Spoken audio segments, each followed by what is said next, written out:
Morgen fra Alanya. Vi startede i dag med kraftig regn og torden, og så prøv at se det her gulde skær.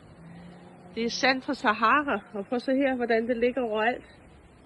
Og her det er et rigtig godt eksempel på, hvor meget sand der er kommet. Og prøv at se her, nu havner det. Der ligger havn over det hele. Kæmpe sandsø med sand fra Sahara.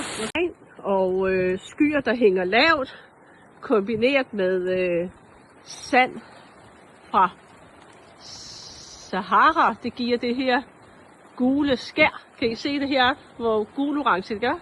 Og man kan sådan lige skimte byen hernede meget svagt.